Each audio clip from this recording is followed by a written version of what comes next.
New টাউনের দিকে নজর রাখবো, কারণ গতকাল রাত্রিবেলায় নিউ টাউনে সোহম চক্রবর্তীর শুটিং এ সেখানে গন্ডগোল, বচসার জেরে মারধর। সোহম চক্রবর্তীর রেস্তোরাঁর সামনে গাড়ি রাখা নিয়ে বচসা, রেস্তোরাঁ মালিকের সঙ্গে তুমুল বচসা হয় তার। মালিকের বিরুদ্ধে কুকথার অভিযোগ বিধায়ক অভিনেতা। নিউজ 18 বাংলার হাতে সেই সিসি ক্যামেরার ফুটেজ, আপনারা দেখছেন সেই সিসি ক্যামেরার ফুটেজ। বিধায়ক অভিনেতা সোহম চক্রবর্তী মারধর করছেন, এই অভিযোগ করেছিলেন রেস্তোরাঁর মালিক। সেই সিসি ক্যামেরার ফুটেজ নিউজ 18 বাংলার হাতে। একেবারে কলার ধরে সোহম চক্রবর্তী সেই রেস্তোরাঁর মালিককে মারছেন, সেই ছবি কিন্তু স্পষ্ট।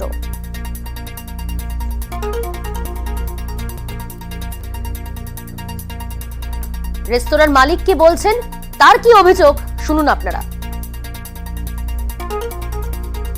সোহম উপর থেকে উঠে এসে বলছে, কে বলেছিস? তুই বলেছিস?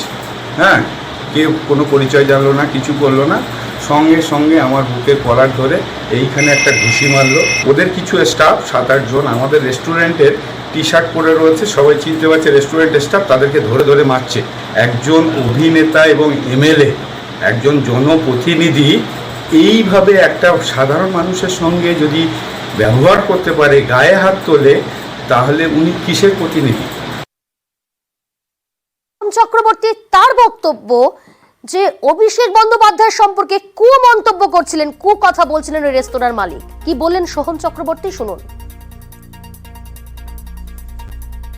শটটা হয়ে যাওয়ার পর আমি নিচে আসি, কী হয় জিজ্ঞেস করি, এবং দুম করে এরকম পুলিশটা পয়েন্ট ডিউটি যারা রয়েছে তাদের গায়ে হাত, এবং এরকম একটা হটকারিতার সিচুয়েশন। দাদা, আপনি নাকি তাকে মারধর করলেন, মালিককে এমনটাই বললো তিনি। হ্যাঁ, সে তো করেছি। দেখো, গালাগালি করবে, উল্টোপাল্টা ভাবে, ঠিক আছে, এবং সর্বোপরি অভিষেক বন্দ্যোপাধ্যায়কে নিয়ে গালাগালি করবে, হ্যাঁ, সেটা তো মানা যায় না। তো যাই হোক, মোটামুটি করেছি, 2-4টে চর মেরেছি, দোকানটা ধাক্কা মেরেছি, করেছি। লোকাল থানায় জানিয়েছি, অফিসাররা এসেছিল, তো তাদেরকে নিয়ে গিয়ে তারা ইনভেস্টিগেট করবে।